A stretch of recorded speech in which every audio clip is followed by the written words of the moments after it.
Competition act 2002 का topic cartel ले रहे हैं। Cartel, what is cartel?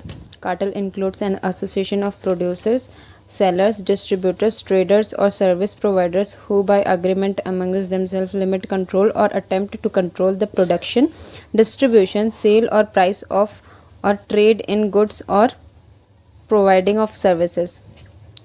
इसका मतलब ये होता है कि अगर कोई भी दो और दो से ज़्यादा कंपनीज़ अपनी एसोसिएशन बना के और अपना ग्रुप बना के कोई भी कॉन्स्पिरेसी कर रही हैं, चाहे वो प्राइस से रिलेटेड हो, चाहे वो टेक्नोलॉजी से रिलेटेड हो, चाहे वो क्वालिटी से रिलेटेड हो, चाहे वो क्वांटिटी से रिलेटेड हो, चाहे वो किसी भी चीज़ से रिलेटेड हो जो कि मार्केट पे गलत इफेक्ट डाले और कंपटीशन पे गलत इफेक्ट डाले, जो पहले से मार्केट में और कंपटीशन में इस मार्केट में हैं, वो कंपटीशन में हैं और वो अपना कंपटीशन ख़राब करके ख़त्म करके वो अपना एक म्यूचुअल अंडरस्टैंडिंग से एक ग्रुप बना लेती हैं, एसोसिएशन बना लेती हैं कि अब हम एक ही प्राइस पे कंज्यूमर्स को ये चीज़ सेल करेंगे और एक ही प्राइस पे सर्विस प्रोवाइड करेंगे उनको।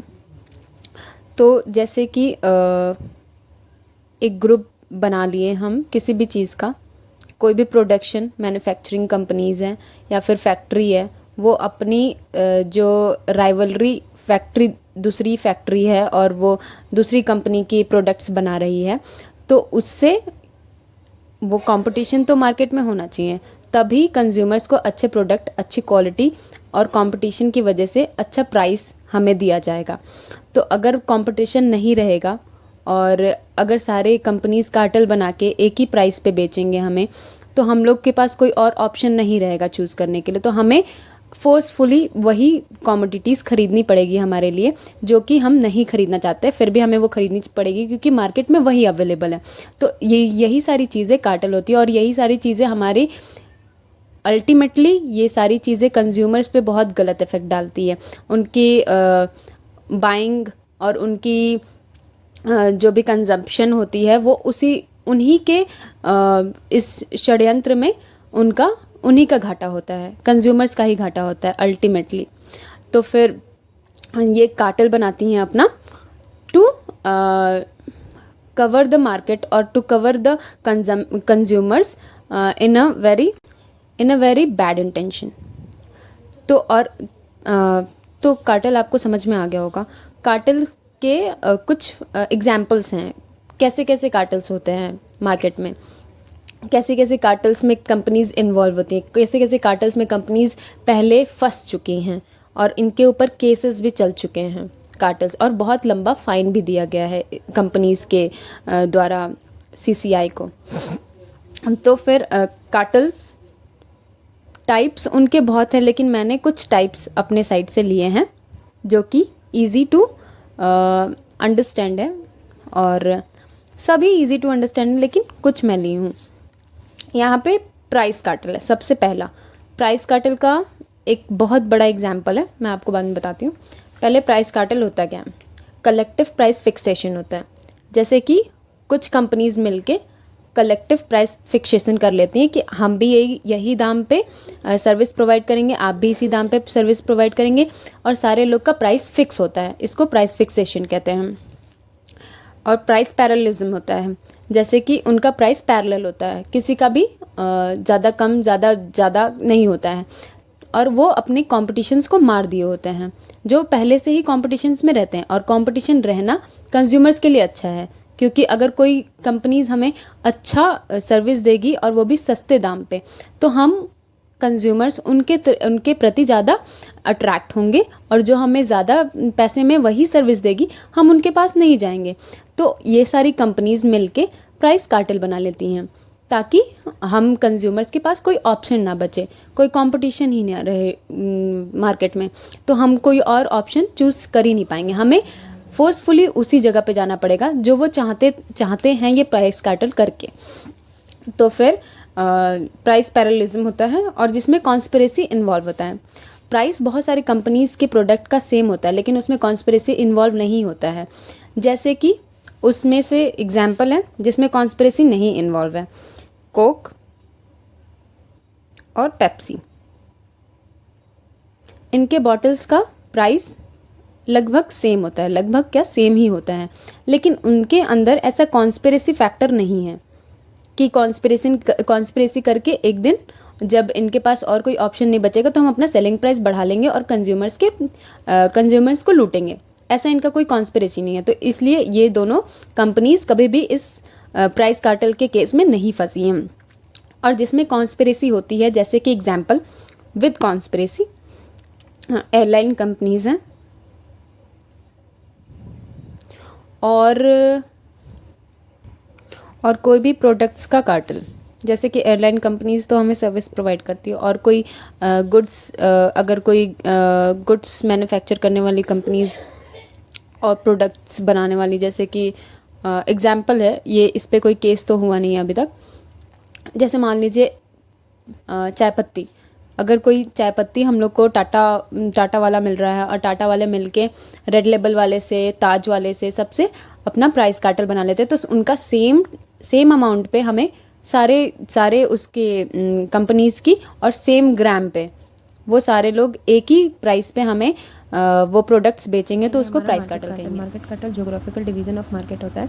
जैसे कि किसी एक ही प्रोडक्ट में कोई एक पर्टिकुलर इंसान, मतलब एक प्रोड्यूसर सेम प्रोडक्ट में दूसरा स्टेट अक्वायर कर रहा है, दूसरी एरिया अक्वायर कर रहा है, और सेम प्रोडक्ट में दूसरा प्रोड्यूसर दूसरी एरिया अक्वायर कर रहा है, और उस प्रोडक्ट में उस एरिया में स्पेशलाइज्ड, उस एरिया में उसकी डोमिनेंस है मार्केट में, और उसी प्रोडक्ट की दूसरा जो उसका कॉम्पिटिटर है उसके उस एरिया में डोमिनेंस है।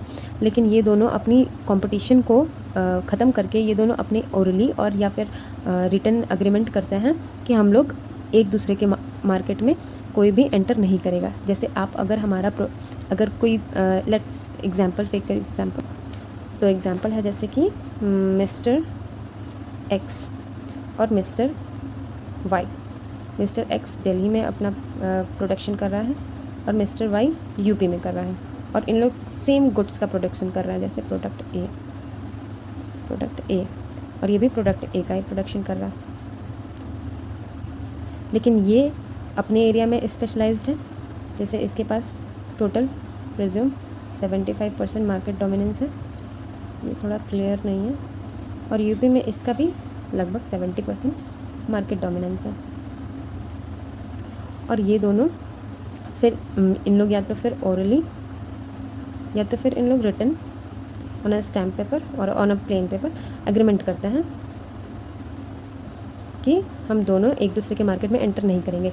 अगर मिस्टर एक्स मिस्टर वाई के मार्केट में सेम प्रोडक्ट लॉन्च करेगा तो मिस्टर एक्स के एरिया में जो दिल्ली के कंज्यूमर्स होंगे उनके पास दो ऑप्शन हो जाएगा, या तो वो मिस्टर एक्स के प्रोडक्ट ले या तो वो मिस्टर वाई के प्रोडक्ट्स ले, और ये दोनों की क्वालिटी भी थोड़ी चेंज होगी, और दोनों अपना कंपटीशन करने के लिए अपनी क्वालिटी इम्प्रूव करेगा या तो फिर अपने प्राइस को डिक्रीज़ करेगा, कुछ भी ऐसा करेगा, या फिर क्वांटिटी इम्प्रूव करेगा, कुछ भी ऐसा करेगा। तो इस तरह मार्केट में कंपटीशन बढ़ता है, और ये दोनों अपना कंपटीशन कम करके हटा के और ये दोनों अपना ओरली या फिर रिटन एग्रीमेंट कर लेते हैं कि ना ही हम आपके एरिया में आएंगे, ना ही आप हमारे एरिया में आके हमारे कंज्यूमर्स को तोड़ेंगे, ना आप। तो ये दोनों जो एग्रीमेंट कर लेते हैं उसको हम मार्केट कार्टेल कहते हैं।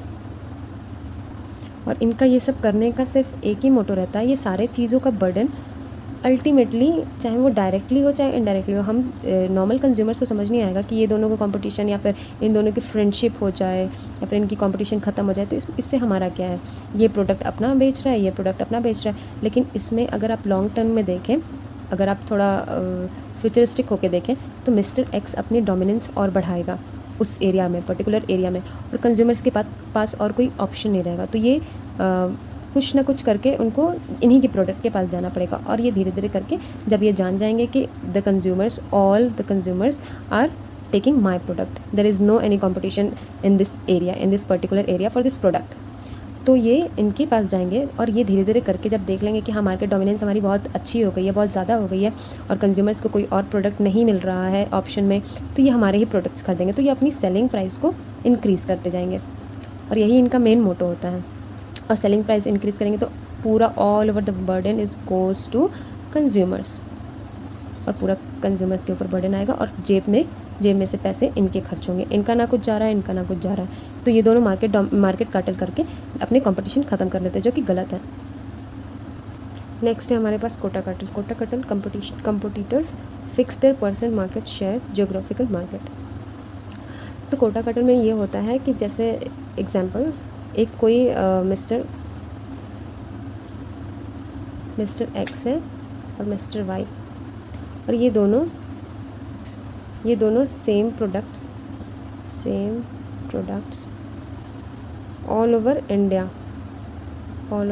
सेल करते हैं। और ये मिस्टर एक्स जो है वो प्रिज्यूम 70 यूनिट्स पर एनम बनाता है, और मिस्टर वाई जो है, थोड़ा क्लटर हो गया इस पेज में, मिस्टर वाई जो है वो let's presume 60 units per annum बनाता है। एनम दूसरे पेज में ही कर देती हूँ, वेट में लिख के आपको। तो देखिए एग्जांपल हमारे सामने है, मिस्टर एक्स और मिस्टर वाई दो प्रोड्यूसर्स हैं और दोनों सेम प्रोडक्ट का प्रोडक्शन कर रहे हैं ऑल ओवर इंडिया इनका प्रोडक्ट सेम प्रोडक्ट पूरा ऑल ओवर इंडिया सेल होता है। और मिस्टर एक्स जो है वो 70 यूनिट्स पर एनम बना रहे हैं और मिस्टर वाई जो है वो 60 यूनिट्स पर एनम बना रहे हैं। तो और जो मार्केट डिमांड है, इन्होंने देखा कि जो मार्केट डिमांड है वो 70 + 60 140 यूनिट है, जो कि मार्केट डिमांड के 40 यूनिट्स अबव है। और हमारा 40 यूनिट्स जो उन लोग बना रहे हैं उसका 40 यूनिट्स उन्हें सेल ऑफ करना पड़ रहा है क्रिसमस और दिवाली सेल करके। तो उनका कॉस्ट के मतलब लगभग ही उनको सेल करना पड़ रहा है, तो ये उनके लिए प्रॉफिट मार्जिन आ ही नहीं रहा है, तो उनका 40 यूनिट्स एक तरीके से वेस्ट हो रहा है। तो वो दोनों एक कार्टेल बनाते हैं, कोटा कार्टेल, जिसमें वो अपने परसेंटेज तय करते हैं। जैसे कि हमारे मार्केट में डिमांड कितनी है, 100 यूनिट्स की डिमांड है, और हम दोनों को प्रोडक्ट मिलके हम लोग 140 यूनिट्स का प्रोडक्शन कर रहे हैं, जो कि सिर्फ डिमांड 100 की है और 40 यूनिट्स हमारा एक्स्ट्रा हो जा रहा है प्रोडक्शन। तो हम दोनों मिलके एक वो बनाते हैं, कार्टेल बनाते हैं, जिसमें हम दोनों 20 यूनिट्स हम लोग कम प्रोडक्शन करेंगे और दोनों ही मिलके 100 यूनिट्स का प्रोडक्शन करेंगे। तो ये दोनों जो मिलके प्रोडक्शन कर रहे हैं 100 यूनिट्स का, इसकी वजह से ये मार्केट में कंपटीशन कम हो रहा है।